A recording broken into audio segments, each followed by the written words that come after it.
Wait. Oh, yeah. Okay, so 3.2 measures of variation. So you have two basketball teams here. We're going to compare their heights. They are taller than they look. So we have our first shortest member of team one is 6 feet tall. We're going to convert each of these to inches. Whenever we want to compare data sets, we want them to be in the same units of measure, not feet and inches.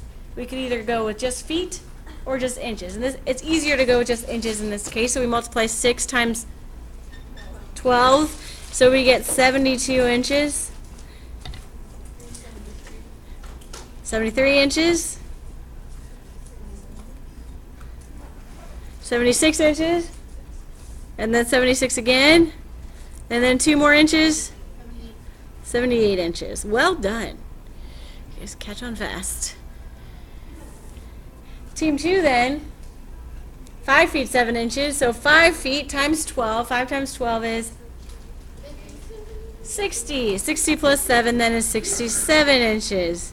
So we have a 5-footer on this team. And then we have that 72 incher. And then we have our 76 inchers, 2 of them. Are these kids? Yeah, they're really tall kids. And then a 7-footer. 7 times 12 is 84. Oh wait, okay. So we have a 7-footer and a 5-footer on this team, but all 6 in the 6-foot range on the first team. I would like for you to now find the average, the mean of each data set. Actually, down the middle, you guys find team 1 average. Down the middle to the right, my right, your left. Find team 2's average height in inches, please.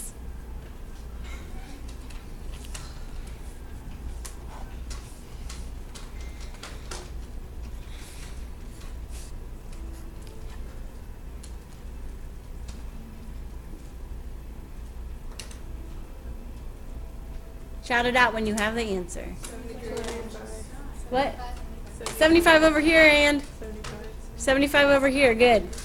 75 inches.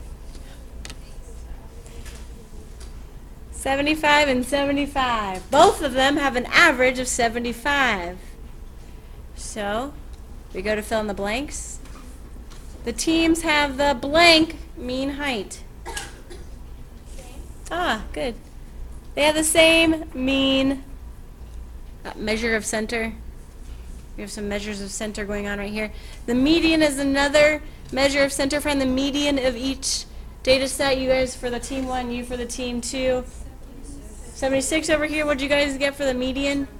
76. So it's the same.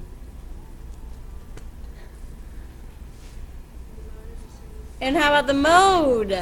Same.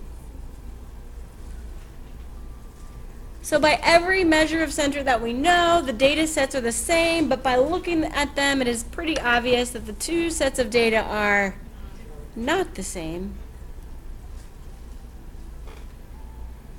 Therefore, we can use a different descriptor, indicating the amount of variation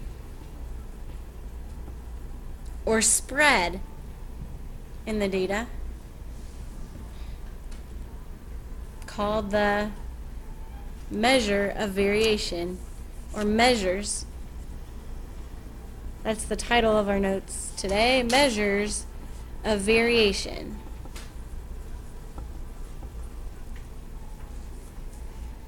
Or measures of spread.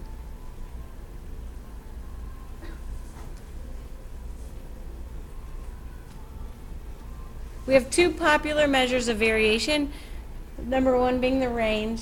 We know how to find the range. Number 2 being the sample standard deviation.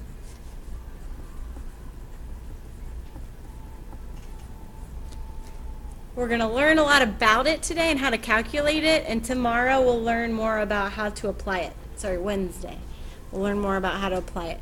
So the range for our basketball teams, Team 1, calculate for Team 1, Team 2 for Team 2. What is the range? Shout it out when you have it. For team 2, it's 17-inch range. For team 1,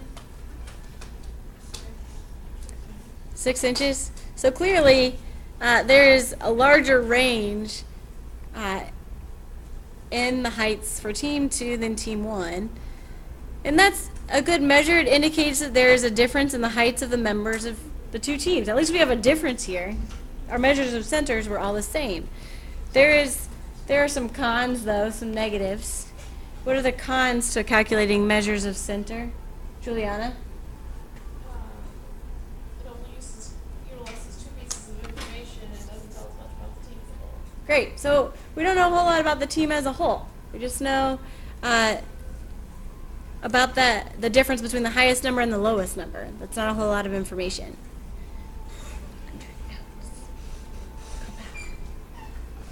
The sample standard deviation. Here we go. This is the one we've been alluding to all year. Measures the variation, this is what it is. It measures the variation by indicating how far, on average, the observations are from the mean.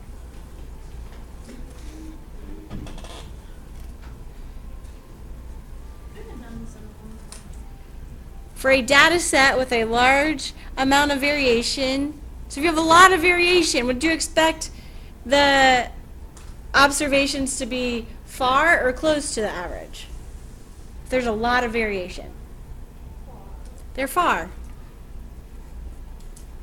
That is my maiden last name, Farr, with 2 R's.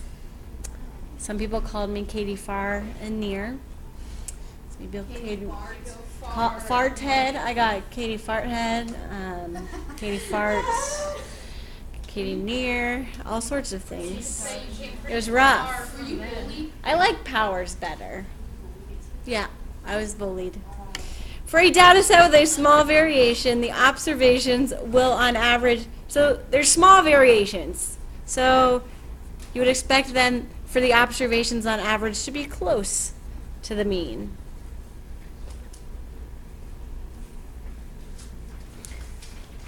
On the next page, we will walk through how to do a standard deviation problem.